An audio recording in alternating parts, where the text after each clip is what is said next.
Bueno, mis queridos amigos, incorporamos al escenario a Felipe Mujica, líder del movimiento al socialismo, agradeciéndote, Felipe, que estés con nosotros hoy. Venezuela es un laboratorio lleno en este momento. Te doy las gracias por estar en... Y mi primera pregunta es una pregunta de carácter. Un doble audio, Yasmín, por favor. No, Es una pregunta de carácter general. ¿Cómo ven las cosas en este momento? Hagamos un trabajo de disección forense a la política venezolana. Felipe, ¿cómo estás? Bueno, Juan Carlos, la primera pregunta que te quiero hacer es si me estás escuchando bien. Perfectamente, adelante. Ok, pues teníamos la duda. Bueno, la pregunta sobre lo que tenemos hoy como Venezuela es por supuesto algo verdaderamente complejo, porque hemos tenido que ir sorteando una cantidad de situaciones políticas hace aproximadamente 20 años que han estado asignadas por situaciones de mucha violencia, de mucha polarización, de mucho autoritarismo, y finalmente hemos aterrizado en unos procesos electorales donde se han tejido cualquier cantidad de dudas sobre cómo han transcurrido, sobre cómo han ocurrido, y bueno, ya en este momento vamos a un contexto en el cual ya tenemos hace un año una elección presidencial. Después se hizo la elección de la asamblea, los gobernadores, y finalmente la elección de los alcaldes y los concejales. Está claro que todas esas elecciones se hicieron dentro de un contexto de dificultades donde convergen dos tipos de situaciones. Por un lado, todo lo que implica el autoritarismo del gobierno, y por otro lado, lo que significa los errores que el campo opositor ha cometido cuando ha tenido que tener decisiones mucho más claras y haber llamado abiertamente a la participación. Sin embargo, se produjo las dos situaciones, la actitud del gobierno por una parte y por la otra el llamado a la abstención y la no participación, y esos errores opositores han generado algo que nosotros ya lo hemos definido en distintas declaraciones, que es que una minoría se ha convertido en mayoría en los órganos de administración pública como consecuencia de los errores que se han cometido en el campo opositor. Esto, por supuesto, ya hoy es una realidad. Ya tenemos tres realidades concretas, pues tenemos la elección presidencial, después la elección de gobernadores y asamblea, y ahora la elección de los alcaldes y concejales, con unos resultados que ya conocemos y con una realidad que es que el próximo proceso electoral que pueda venir en Venezuela será dentro de 4 o 5 años, lo cual indica que vamos para un periodo sumamente difícil. Yo creo que el único referente cercano que tenemos es el del año 2005, cuando la oposición en aquel momento cometió el gravísimo error de abstenerse y le dio la asamblea completa al gobierno, con todas las consecuencias que ya sabemos, porque esa asamblea tomó un conjunto de decisiones que tuvieron que ver con cualquier cantidad de cosas y de cambios que orientaron la conducta gubernamental hacia el autoritarismo. Creo que está presente un hecho de que en Venezuela, por las razones que conocemos, no hay la disposición hasta ahora por parte del gobierno de reconocer el mecanismo de la alternabilidad.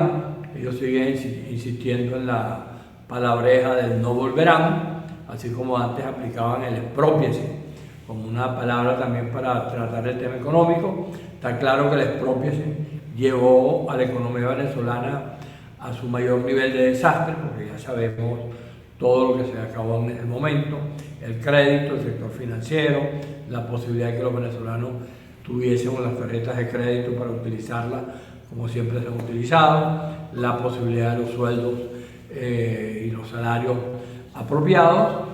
Bueno, pero se dieron cuenta que eso era un error y están tratando de corregirlo. Ojalá se pueda corregir eso. Es un esfuerzo colectivo de todos los venezolanos. Pero en el terreno de la política, el no volverán sigue siendo una palabreja que tiene que ser sustituida por la posibilidad de que la alternabilidad existe en Venezuela como ocurrió en el pasado. Recuerda que desde el 58, bueno, ganaron los ADECO, después ganaron los ADECO, después vinieron los... Pierdo el audio con Felipe. No sé qué pasó. Y todo eso resultó en la victoria de Chávez en el año 97. Esos resultados todos fueron reconocidos, independientemente de cuál era el signo del ganador, lo cual quiere decir que la alternativa operaba. A partir de ese momento, lo que se ha impuesto es la idea del no volverán, lo cual trae como consecuencia que sea muy difícil que se pueda vivir en democracia con un concepto de esa naturaleza. Creo que hay que buscar la manera de bajarle dos al autoritarismo. Ojalá el gobierno entienda que esta es una etapa en la cual hay que producir decisiones como las que se produjeron en el primer gobierno de Caldera, cuando vino la paz democrática, lo que implicó en ese momento toda la recuperación de los partidos políticos que estaban en ese momento anulados, los parlamentarios que estaban también en condiciones de no ejercer el Parlamento, la libertad de los presos. Y también en el segundo gobierno de Caldera tuvo la posibilidad de poner en libertad a todo lo que en aquel momento expresaba lo que había sido el golpe de Estado encabezado por Chávez. Si en aquel momento Caldera da la libertad, estuviese en vigencia la ley Bolívar que acaban de aprobar hace unos meses en el Parlamento, ¿qué hubiese pasado? Ninguno de esos sectores hubiera podido participar en la política como consecuencia del golpe de Estado. Bueno, sin embargo, eso no fue así. Cometieron el error del golpe de Estado, después decidieron participar, ganaron elecciones y esto fue posible. Entonces, en Venezuela tenemos que buscar cómo entre todos, entre los que están en el gobierno y los que estamos en el campo opositor, buscamos la manera de poner en el centro la preocupación la palabra Venezuela en letras mayúsculas y no los intereses particulares de cada sector. Ahora, fíjate, quiero hacerte esta pregunta. Hoy, o todos estos días, digamos, pero hace un par de días atrás, las relaciones con los Estados Unidos se han venido enrareciendo. Primero el nombramiento de Maduro como jefe de un cartel de traficantes de droga, que también ha sido mencionado como terrorista. Luego viene el supuesto decomiso de bienes de Nicolás Maduro en República Dominicana. Ahora los Estados Unidos ha desplazado una tropa aeronaval frente al Caribe Sur. La fiscal norteamericana Pat Bondi, un poco por ignorancia, ha pedido la extradición de Nicolás Maduro Moro. Entra con mucha fuerza Estados Unidos en un juego que aumenta las tensiones con Venezuela. Al retorno quisiera, Felipe, que analizáramos ese tema, porque no podemos evadir lo que está haciendo el gobierno norteamericano frente a Venezuela y lo que está haciendo Venezuela frente al gobierno norteamericano. Vamos a un encuentro con nuestro querido patrocinante. Ya regresamos con Felipe Mujica, líder del Movimiento al Socialismo. Bueno, continuamos, mis queridos amigos. Incorporamos nuevamente a Felipe Mujica, líder del Movimiento al Socialismo. Felipe, la política norteamericana hacia Venezuela se ha venido endureciendo. Han desplegado una acción aeronaval para detener el tráfico de drogas en el Caribe, intentando, según ellos, detener la acción del cartel de los soles. Y la señora Pat Bondi, la fiscal norteamericana, ha pedido en un programa de televisión norteamericano la extradición de Nicolás Maduro. Ella se olvida que no hay un tratado de extradición entre ambos países, pero bueno, el papel aguanta todo, decían en algún momento. Háblanos un poco cómo ves este tema con los Estados Unidos de América. Yo creo, chico, que el tema de la actitud del gobierno norteamericano, la primera cosa que los venezolanos deberíamos tratar de interpretar claramente, bueno, qué es lo que ellos dicen, porque es que es lo que nos vamos consiguiendo permanentemente es una cantidad de afirmaciones ambiguas. Un día señalan que uno de los funcionarios van a tomar todas las medidas como producto de la declaración que hicieron sobre Maduro y lo que eventualmente van a hacer con el tema petrolero, el tema de la economía. Aparecen declaraciones radicales y al día siguiente aparece declarando otro funcionario de alto nivel, creo que en una entrevista que tenía con el hijo de Trump, que era el secretario de Estado, que es el tercero en el orden jerárquico, diciendo que eso no era así. Ellos iban a seguir diciendo lo que tenga que decir sobre Venezuela, pero que en absoluto iban a tomar ningún tipo de decisiones que tuviera que ver con las afirmaciones que se vienen haciendo, que detrás de esas declaraciones lo que viene es la invasión, que lo que viene es tal o cual cosa, o que vienen acciones tales o cuales. Y hay una parte, por supuesto, que cuando uno la revisa en el tiempo, yo recuerdo que ha habido todavía Fidel Castro, y en aquel momento circuló una versión según la cual los cubanos, Fidel Castro de manera directa, y creo que también involucraban al nicaragüense Ortega, y lo vinculaban directamente a todo lo que era lo de Pablo Escobar. Y todo eso terminó en una cosa que cerró con Fidel Castro haciéndole un juicio general muy importante que ellos tenían, que estaba en África, el general Ochoa, y terminaron fusilando, responsabilizándolo a él de todo lo que tenía que ver con el narcotráfico. Poco como han sido todas esas historias siempre, que van para atrás y para adelante. Yo creo que es evidente que cuando tú revisas las últimas experiencias de lo que han hecho los americanos en esa materia, en América Latina, está lo que hicieron en Panamá, lo que hicieron en República Dominicana, y también creo que en la isla de Granada también hicieron algo. Ellos en ese tipo de situaciones no se ve por ninguna parte que ellos avisen previamente que van a hacer tal o cual cosa. Los venezolanos especulamos, tú acabas de leer una cantidad de información proveniente de los periódicos norteamericanos, donde no se hace alusión a nada. Aquí, sin embargo, en Venezuela hay toda una, digamos, toda una narrativa donde dicen que el problema está resuelto, que lo que falta son unos días. Tú ves a dirigentes políticos opinando de esa manera, diciendo que bueno, que ya la cosa está lista, que nos preparemos, que ya Venezuela salió de tal o cual cosa. Nosotros sobre esa materia coincidimos con lo que, o no sé si él coincidió con nosotros, con lo que dijo el norteamericano del Departamento de Estado, donde dice que el problema de Venezuela tenemos que resolverlo los venezolanos. Yo creo que efectivamente lo que hay que buscar es cómo los venezolanos creamos una solución, una salida a todo este conflicto que no solamente es nacional, sino también es un conflicto internacional. Hemos dicho ahora, que también... Andemos un poco sobre eso, Felipe. ¿Cómo los venezolanos, estás hablando de lo dicho por el subsecretario de Estado norteamericano? Él dijo, no va a haber entrada de tropas a Estados Unidos, lo que los venezolanos, nosotros apoyamos, pero ustedes son los que tienen que poner la carne en el asador. ¿Cómo poner la carne en el asador? Según Felipe Mujica, ¿cuál sería la ruta para destrabar el nudo gordiano y construir una ruta hacia la transición hacia la democracia?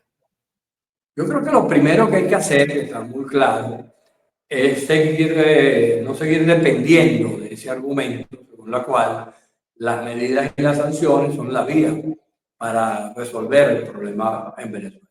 Creo que está demostrado hasta la saciedad que las benditas sanciones y las benditas medidas tomadas lo que hacen es atornillar a los gobiernos que supuestamente van a quitar. Hay cualquier cantidad de experiencia donde decisiones de ese tipo lo que han hecho es servirle a esos gobiernos para justificar todo lo que ha pasado. Tú ves, por ejemplo, acá en Venezuela la economía se nos vino abajo, pero se nos vino abajo, como ya te comenté, desde la época de las sanciones. No de la época de las sanciones, perdón, desde que se hablaba de el expropiese. Y el expropiese fue previo a las sanciones. Ya cuando las sanciones llegaron, la economía venezolana estaba destrozada. ¿Y qué es lo que ha ocurrido? Bueno, que de ahí en adelante, todo el desastre que tenemos en materia económica, el gobierno le echa la culpa a las sanciones y a todo lo que en esa materia ocurre. Que es cierto que eso agrava, pero esa no es la responsabilidad principal. La responsabilidad principal es la carencia de un diseño económico productivo que permita que haya salarios, que haya crédito, que haya la posibilidad de que la inversión extranjera y la nacional se ejecute. Entonces, ¿qué ocurre? Aquí tenemos que construir una solución entre nosotros. Esa solución, como te comentaba, tiene que ver primero con tratar de ver hasta dónde está el nivel de autoritarismo del gobierno. Eso es sumamente importante porque hay que garantizar, si queremos una solución democrática, pacífica, constitucional, que, por ejemplo, el tema de las libertades políticas. En Venezuela existen libertades políticas plenas. El caso, por ejemplo, de los partidos políticos, en particular el del MAS.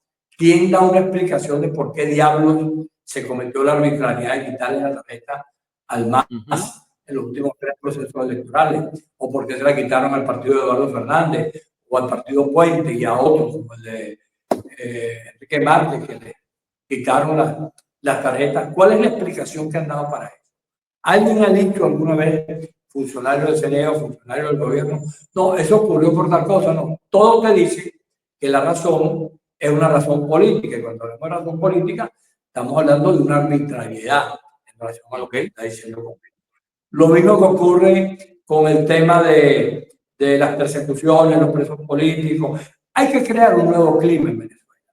Y eso, por supuesto, parte de manera principal que el gobierno tenga una nueva actitud y que en el campo opositor haya la posibilidad de un reencuentro de todos los factores y se entienda que hay que construir una política que permita que el país pueda reordenarse, que el país pueda ser diferente. Eso no es fácil, eso hasta ahora ha fracasado en no sé cuántas veces los intentos de diálogo, porque simplemente de lado y lado comienza la burla, comienza el desconocimiento, comienza a escamotearlo y al final nada de eso se ha dado. Pero es evidente que la situación que hoy tenemos en Venezuela, en términos económicos, en términos de esas amenazas que vienen del exterior, la situación que vivimos los venezolanos con el salario, lo que ocurre con los educadores y los sueldos que tienen, todo lo que es la diáspora en este momento, de más de 7 millones de venezolanos fuera, todo eso estamos obligados a resolverlo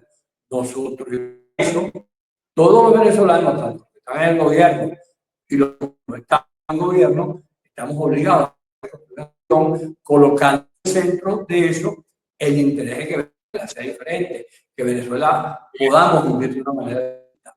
Eso, por supuesto, ya te lo dije, no es nada sencillo. Ya hemos visto todo lo que ocurrió con los procesos electorales, las arbitrariedades, la negativa a que haya mecanismos alternativos, el gobierno hablando de que hay una nueva oposición, la que eventualmente les puede gustar a ellos, etcétera, y cosas de ese tipo que lo que significan claramente son versiones autoritarias de gobernar. Y como lo hemos dicho en distintas oportunidades, el autoritarismo no tiene sexo. Tú puedes tener autoritarismo de derecha, de centro y izquierda. Vemos lo que acaba de ocurrir en El Salvador con la reforma constitucional. Prorrogaron por 6 años y además de eso hicieron la reelección indefinida. Cualquier parecido con lo que ocurre en Venezuela es pura coincidencia. Entonces, ahora, Felipe, la reunión, ya para finalizar, la reunión con los alcaldes de oposición ayer, Maduro les lanza una rama de olivo, no vi caras apretadas de ningún alcalde. Diosdado Cabello dice que ellos representan a la nueva oposición. A ver, ¿cómo diría un llanero? Tú no eres llanero. ¿Cómo me bailas ese trompo en la uña, Felipe Mujica? No, recuerda que yo no soy llanero, pero soy hijo de llanero. Mi mamá es de San Fernando de Apure. Yo sé de qué se trata. Entonces, lo que le quiero decir es con eso que están haciendo ellos, que bien bueno, que lo estén haciendo con los alcaldes y que se haya reunido Maduro con el gobernador Galíndez, que es una demostración sumamente importante de cómo hay que hacer las cosas en ese estado. Pero eso tiene que ir colocado de una manera tal donde, por ejemplo, eso que ellos llaman la nueva oposición, eso no puede ser, porque la oposición sigue siendo una parte muy grande del país, donde están los alcaldes, donde está el gobernador Galíndez, pero hay otra cantidad de factores que no pueden ser discriminados ni eventualmente colocados de la manera que ellos quieren hacer. Aquí hay un sector de la oposición que es radical, y ya sabemos quién lo encarna, qué es lo que viene haciendo y cómo se viene equivocando. Se equivocaron cuando el que encabezaba eso fue Guaidó, después se volvieron a equivocar ahora, pero hay un sector de la oposición que ha dicho claramente que cree en el camino electoral, que cree que el mecanismo es la Constitución, es la vía democrática, es la vía pacífica, y eso forma parte de la realidad. El gobierno no puede inventar diciendo, no, esta es la nueva oposición, esta es la que me gusta, o aquel no me gusta. En esos alcaldes que ellos se reunieron, hay alcaldes de distintos partidos políticos, hay de Un Nuevo Tiempo, hay de COPEI, hay de Fuerza Vecinal, hay del partido de Capriles, etc. Entonces, todo eso forma parte de lo que es y debe ser un encuentro con todos los sectores. Lo ideal sería que, bueno, convoquemos algún tipo de interrelación, de intercambio, para ver los temas, para ver cómo es el asunto, y que entonces allí podamos los venezolanos construir una solución entre todos que evite que se siga utilizando la intimidación y la amenaza del exterior, más allá de lo que allí esté eventualmente pasando, porque ya sabemos que de eso es todo una historia, de estos vericuetos que se inventan y que al final simplemente no terminan en nada. Felipe, muchas gracias. Te agradezco de todo corazón que nos hayas acompañado el día de hoy. Felipe Mujica, líder nacional del Movimiento al Socialismo, a quien le doy las gracias. No sé si tenemos corte publicitario o vamos con nuestra compañera Evelyn Castro. Yasmín Atencio. Bueno, un abrazo, pues. Estamos en contacto. Felipe.